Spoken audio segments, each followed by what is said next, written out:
But anyway, my name's the infamous Kiki. Um, Welcome to my channel. Don't mind my appearance, Yeah, I'm about to hit the gym. So whenever I do these videos, I hope you guys can hear me hit the gym. But welcome to my channel. Um, I have a whole playlist of videos. I just kind of like just post whatever. I don't have any like rhyme or reason, but I didn't post for a long time. But welcome to my channel, and we at this channel we just talk about. I just have a conversation like we're really cool friends, and your girl is just talking to you. So what we're gonna talk about is me.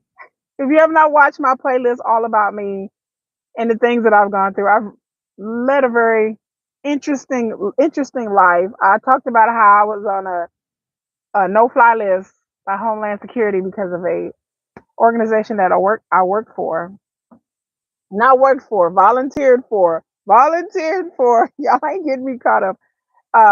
So if you have not seen that video, then please go see that video. It's in my playlist. So I think it's in the All About Me or the news, TV, entertainment news section.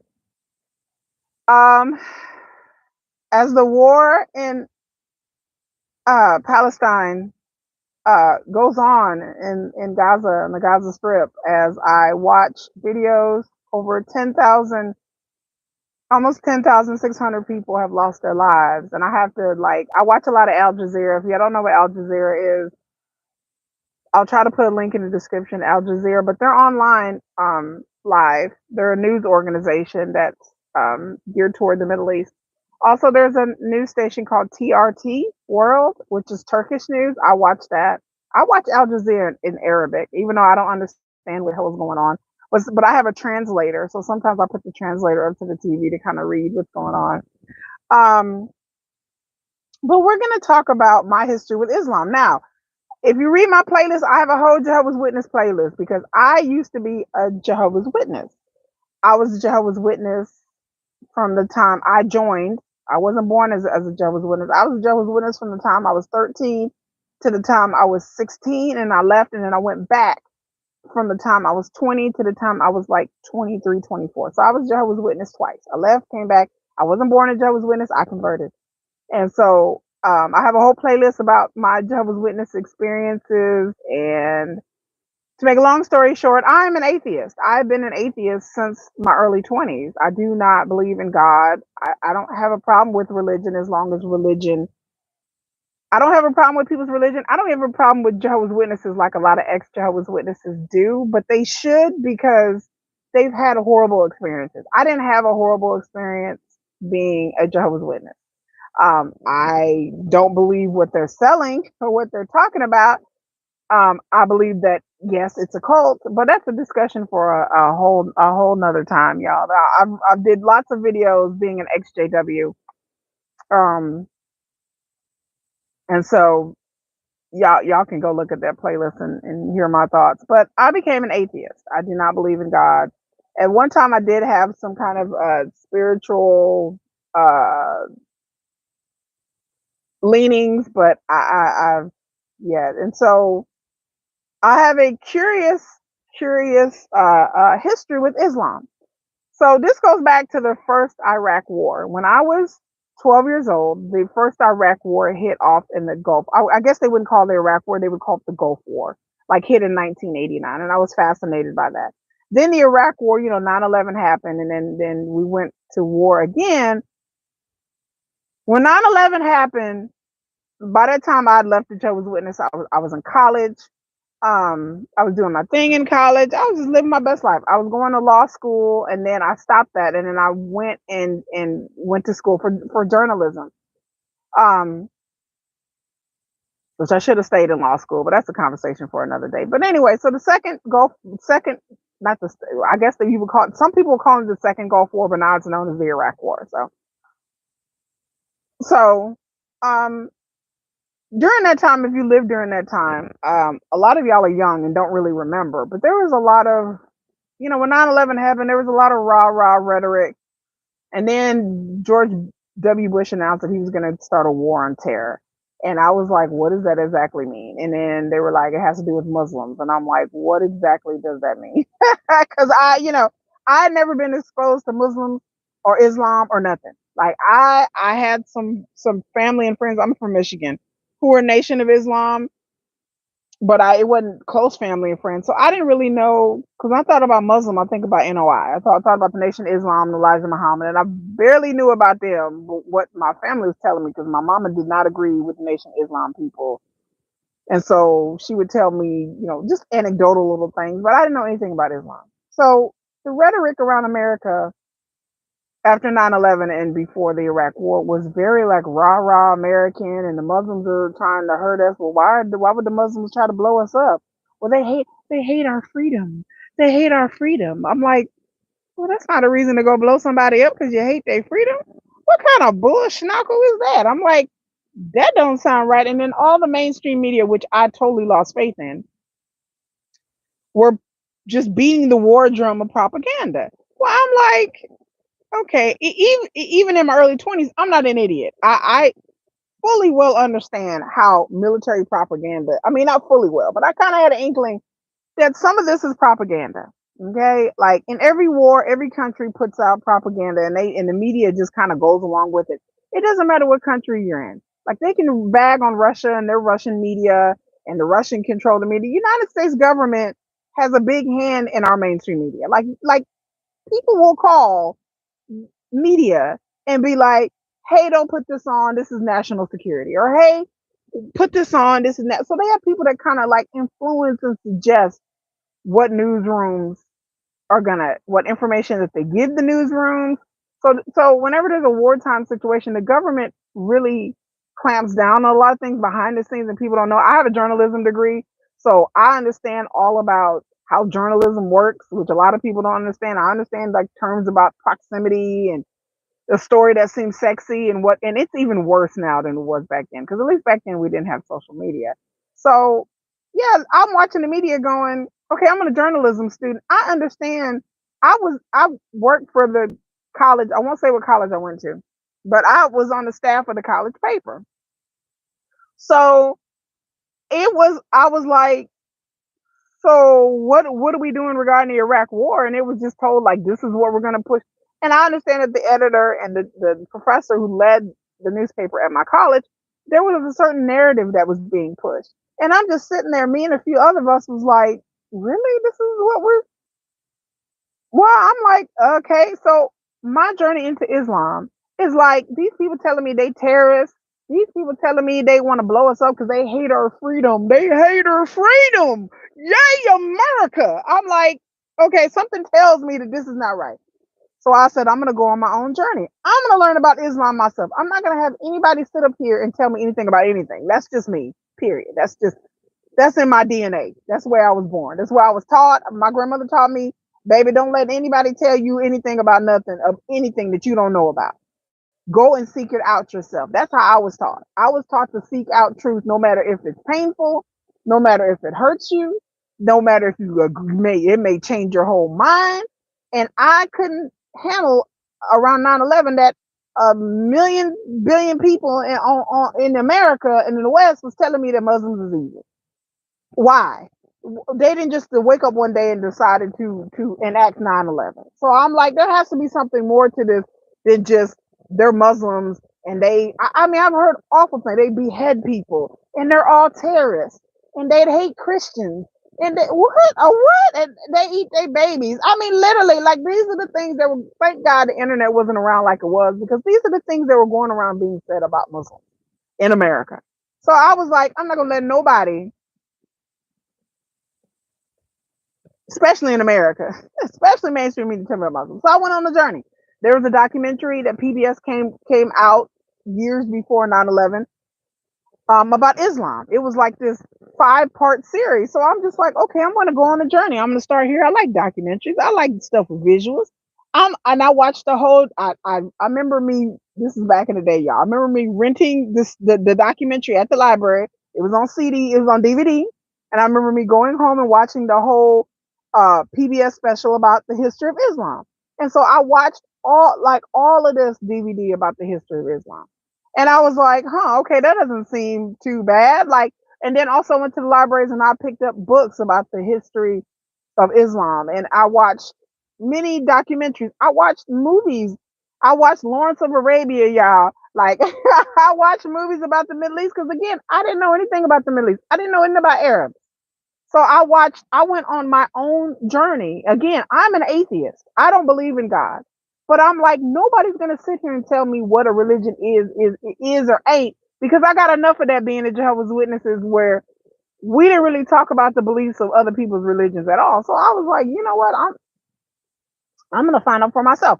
So I went on a journey. I read the Quran. I was like, okay, I'm gonna get an English version of the Quran, and I don't understand some shit, and I'm just gonna read the Quran. I read the Quran from back to front. I read the Quran because again, you're not gonna tell me what Muslims are and what they ain't and what they believe and what they don't believe. Without me figuring it out on my own. Like I'm not built like that. And so I went to school and found a girl with a hijab, and I walked up to her and I said, "Hi, my name is Kiki. What's your name?" Her name was Fatima. She said, "Oh, Fatima." I said, "I know this is gonna sound like really, really crazy, Fatima, but you're Muslim, right?" She was like, "Yeah." I was like, "Can you really like sit down and direct me who I need to talk to, whether it be you or other people? Who do I need to talk to about Islam?" So I went up to this girl and she looked at me and blinked and was shocked. She was like, okay. And I was like, a lot of things are going on during 9/11. And I said, I really want to learn. And so she got me hooked up with people in her mosque, and so I can sit down with some sisters and them tell me about Islam and tell me about what they've learned. I said I've read the Quran, but I don't really understand it. Seems cool. I read the Quran, and so I went on my own. Like I said, not a spiritual journey, but a journey of knowledge, learning about Islam and Muslims and dealing with the hateful rhetoric of ignorance drove me to the point of insanity. Okay, thank God we live in a digital age where in the pro-Palestinian marches where people are understanding that Muslims are not terrorists, they're not crazy people, they're not none of that. So, but back then people looked at me like I was crazy. I, why I had friends and family who were like, why are you doing this? Why are you going on a journey about Islam? Like, why? Like, you're not Muslim, you're atheist. That is okay, but I'm not gonna have people tell me about some other people. So I went on a journey of over a year and a half of learning about Islam. And like I said, I'm nowhere near anybody who is Islamic, who is Muslim. I'm nowhere near any of you guys at all because my journey was purely informational. And so I learned to respect Islam. Okay. Like I know about Christianity. I know about Judaism a little bit. But me going on a mental journey and not a spiritual one, like I said, I'm still an atheist. I had respect for Muslims. So one of the reasons I started working with the Muslim organization that I was working with, not only I told y'all the story about the man from Palestine that came to our class and spoke to our class. And I was so moved and I was so hurt, and I was like, I've been lied to. And so that's when I started going into my journey about learning about the history of the Middle East. So I took Middle Eastern studies in college because I was, trying to figure out. And so here I am as an atheist, as a former Christian, as an atheist. And I went to go work, I went to go volunteer for a Muslim organization, and I worked side by side with Muslims. And they knew I was atheist, and it was no big deal because I totally believe in not bombing of Iraq. I totally believe that Muslims have been misaligned, and I don't like a bully. I can't stand hypocrites, and I can't stand a bully. Those are two things I can't rest in my spirit. And so I went to go work for a Islamic organization here in Texas. And I volunteered and I worked side by side with Muslims, even though I'm an atheist. And so I got a profound knowledge and respect for Islam. And ever since then, they used to call me Muslim adjacent. they're like, Sister Kiki, you're Muslim adjacent. They're like, even though you're not one of us, you really are one of us, because people where I live in Texas, people would give Muslims hell, and I had to step in and be like, whoa, wait a minute, time out. Like, what are you talking about? I mean, there are debates that we had in class, and I'm like, you don't know what. Well, Muslims are taught to hate Christians. I'm like, what are you talking about? I'm like, how do you know this? Well, I heard or I saw it on CNN or somebody said some comment, and I'm like, or I heard it in church that Muslims hate Christians, and I was like, Muslims and Christians and Jews lived in the Middle East for thousands of years in peace underneath the Ottoman Empire. They lived thousands of years in peace. And yes, there have been skirmishes. Yes, there have been wars. It only started to pop off when the damn Christians came and they started doing the Crusades and all that. But for thousands of years, Muslims, Christians, and Jews all stayed in their own lane and lived in a peaceful coexistence. It wasn't until the Ottoman Empire really got broke up that, like, around 1917 when things started to go crazy. But I could go on and on about Muslim and Islamic history. So I'm back on Islamic history again. There are several channels that I watch that I learn things, of course, because I know more than the average person, but not a lot, but I would like to say all to my Muslim brothers and sisters, I call you guys my brothers and sisters, even though we're not brothers and sisters in faith. I'm not an Arab, so we're not brothers and sisters, in region or ethnicity, but I consider Muslim my brothers and sisters because I've seen the hospitality of Muslim people. Muslim people, I can't, like I said, I have to ratchet it down with the Gaza watching because it hurts my spirit. It hurts my spirit knowing that I have children that look like these children. My children are biracial, so they look like these kids.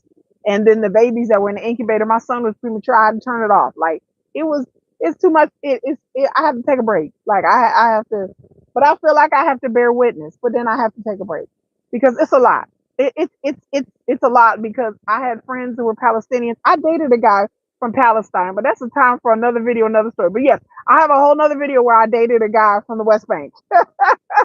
I dated a guy named Muhammad from the West Bank that lived here in Texas, and his family, and he lived with his brother and his sister-in-law and her kids.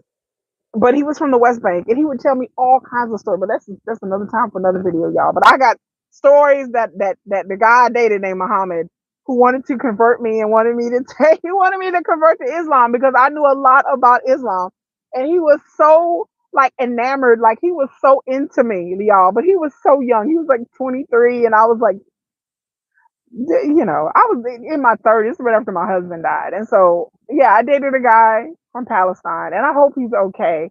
I really, because he would go back and forth, and I hope him and his family and his parents were still there. But he would tell me stories about his life, his life in Palestine. And I'll do another video about my time when I dated Muhammad.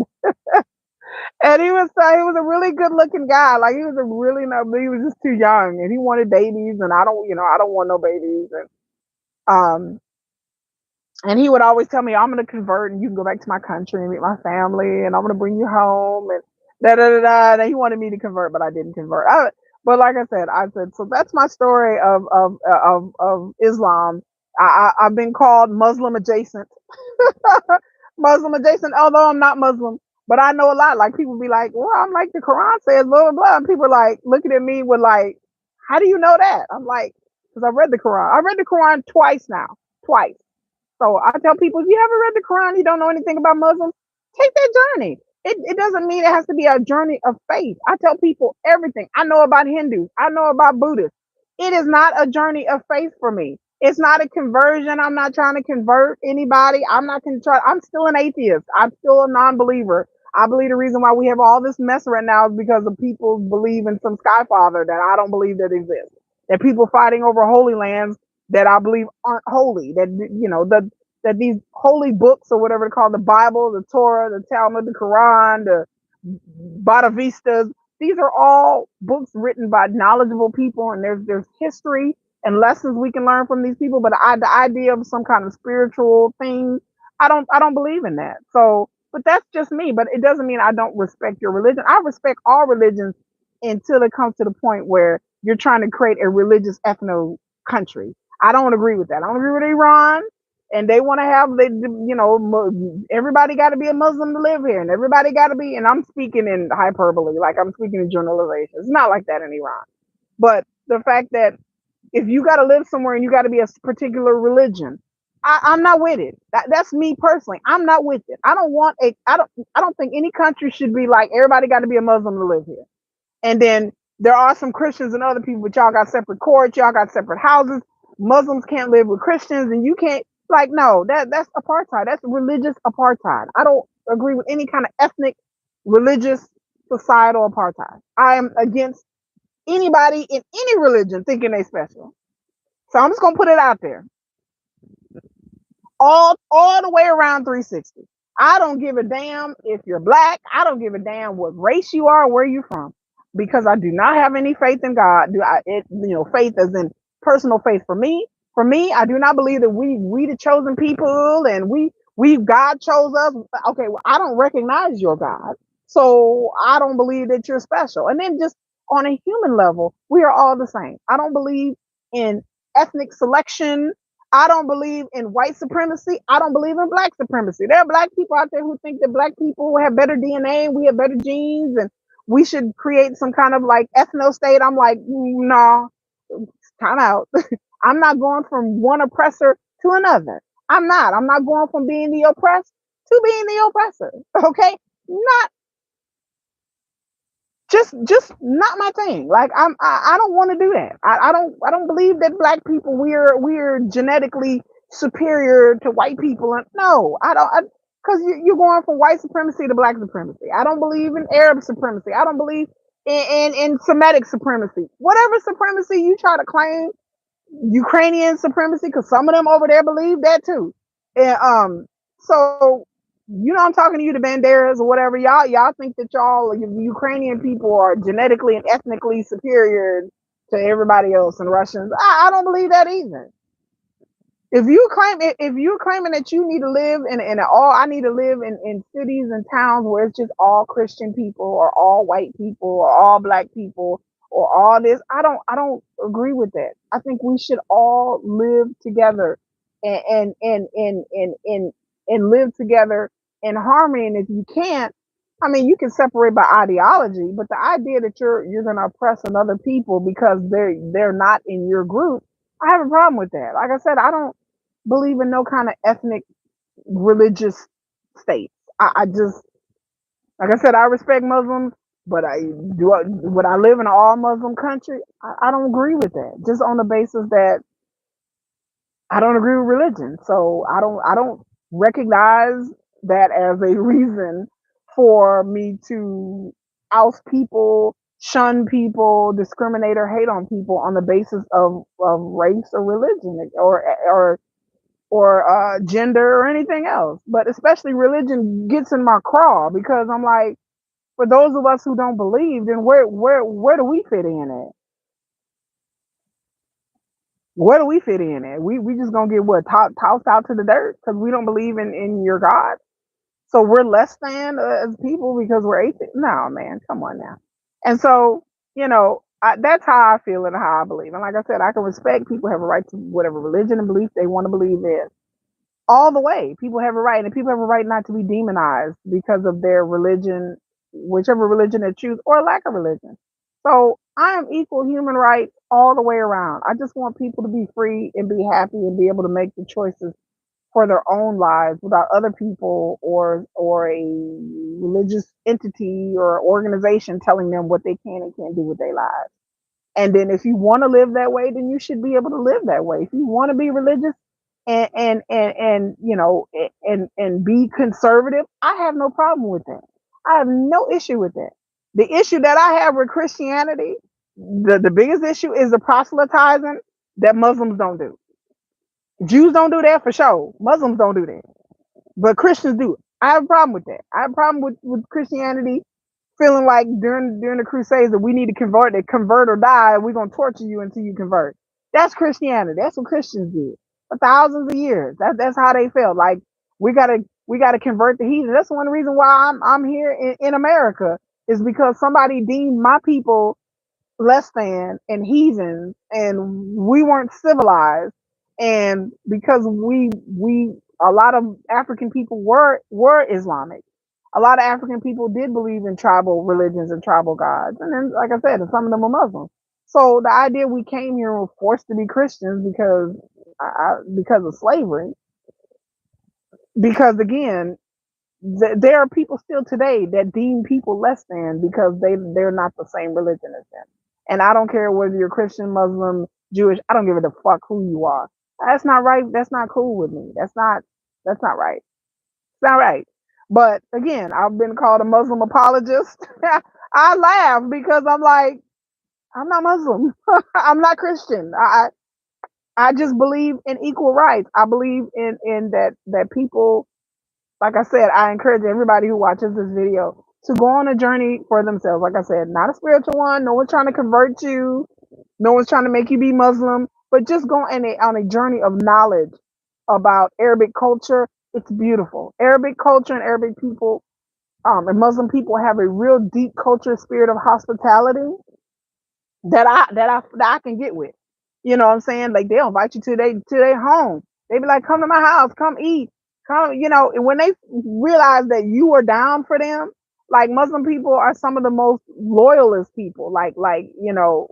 To their own and to other people. Like I said, they have a thousands of years worth of culture of hospitality and welcoming people in. So I can understand how a lot of the Muslim people really feel disrespected and hurt when things happen in their countries that kind of disrespect that notion of hospitality and welcoming. Because again, like I said, Muslim being these bloodthirsty terrorists shooting guns off and kids with guns, like there is some of that. There is some of that, but for the most part, again, I tell people all the time, there is beauty in Islam. There is beauty, and as a logical thinking atheist person, there's beauty in all religions. But I tell people that Islam is a much maligned religion, but there are billions of people that are Muslim. There's white people, black people, Arabs, Asian. There's mosques worldwide. So I tell people, don't be afraid, don't be scared, because I mean, westernized thought and thinking is to automatically other people and then be scared of it, and then listen to what other people are telling you, and you're like, "Ooh, really? They do that?" And but I'm like, well, we don't really know though. So that's how I got to work for a Muslim organization, and I was a whole atheist, and I don't regret it. Um, I learned a lot, and like I said, I'm still on my journey. Like what the Muslims say, you're on a journey. I'm on my journey of knowledge and truth. So there's a lot of things I didn't know about the Middle East. I didn't know about Palestine. I didn't know about a lot of the stuff that I've forgotten. But I've gone back and watched videos. YouTube is a treasure trove of information about um there's plenty of people out there doing videos of history of Islamic culture. I learned today that there is a guy who traveled, like when you think of world traveler, people think of like Marco Polo and stuff like that. There's a guy named Ibn Butter, Ibn Butter, not Butter. God, I sound just American. Ibn Buttah. He's from Morocco, y'all. I'm sure if you were Muslim, you probably know who I'm talking about. But this man traveled for like 30 years, like all over. He had like 10 wives. He went on adventures. And I'm just like, where is that movie at? I don't need a Marco Polo TV show. I need a whole TV show about this Moroccan man that he went further than Marco Polo. Like he went all the way from Africa all the way to like India. Like he went on adventures for 30 years and had 10 wives and met, he got chased by bandits and he made his fortune and lost the fortune. And I watched this whole documentary on it, and I was like, what? I was like, that is a story that needs to be told. Like, for real, like I was enthralled. It was a 20-minute video, but go look it up. It's IBN Buttah, and he's Moroccan. And so that's what I learned today. And I got to come and do a video because I was so charmed about this story about this man that just went all over. And then he came back and rested for a little bit and then went down Africa. Like, and this man, I was like Moroccan, African, Moroccan. Like people be, like, I was just stunned. I was like, okay. And then I learned about the history of the Berber people, and I'm on that right now. So I'm on a lot of things right now when it comes to Middle Eastern history. Like the same thing when the Ukraine war broke out. I went out and read everything I could on about Ukraine. And so, because I don't want to be like one of these people that I'm just taking the media's word for it. Never that. But I would like to say, everybody, all my Islamic brothers and sisters, my Muslim brothers and sisters, assalamu alaikum. Assalamu alaikum. Am I saying that right? Yes, I did. It's been a while. But so I would just say, that you will always have my support and the generosity and the love, the things that I experienced in my 20s. Um, and one day I want to go visit some of these countries. Like I really do. Like I feel it in my spirit to speak up for y'all, like in times that I can. And so I try to do y'all justice. And the many fights I had in my 20s with people about Islam, I mean, like I said, they be like Kiki in the trenches. She's a warrior. She's a fighter. I was like, yeah. I was like, I would step in and be like, wait a minute. You're not gonna disrespect people. Would disrespect people and go up to women and be like, take off your hijab. And I'm like, wait a minute, hold up. Like I had to step in between somebody talking about, well, you shouldn't wear it, because there was a whole notion of people wearing the hijab, and I think some countries outlawed it then. Like it was a crazy time during after 9/11. During the Iraq War, it was a crazy, heartbreaking time to live in. And I fought many a war and battle with people, and because again, I don't like a bully. So, but anyway, that's all I had to say. It is a rainy, awful, like horrible, rainy, rainy day today. So I just thought I'd come on here and do a video and just let everybody know, trying to encourage people to you go on your journey. Go on your journey and learn about Islam, learn about Muslims. Go. Don't be afraid to go up to one and talk to them. Most of them are very friendly. They'll talk to you. Just approach a lady, be like, "Excuse me, sister." You say that, and she'll probably look at you and blink and smile. And don't be afraid to get out of your comfort zone and get out of your knowledge zone. So anyway, this is Infamous Kiki. I gotta go. I'm supposed to go to the gym. Y'all see me? I'm in my gym attire, but just look away, man. Hold on, let me take the glasses off. Y'all, your girl is looking headed out on these internet streets. This camera, oh, it just makes my skin look terrible. It makes my face look all puffy. Really, y'all. Anyway, but anyway, y'all have a great, great day. And when I feel it in my spirit to do another video, you're gonna get another video. But that's about it. Bye.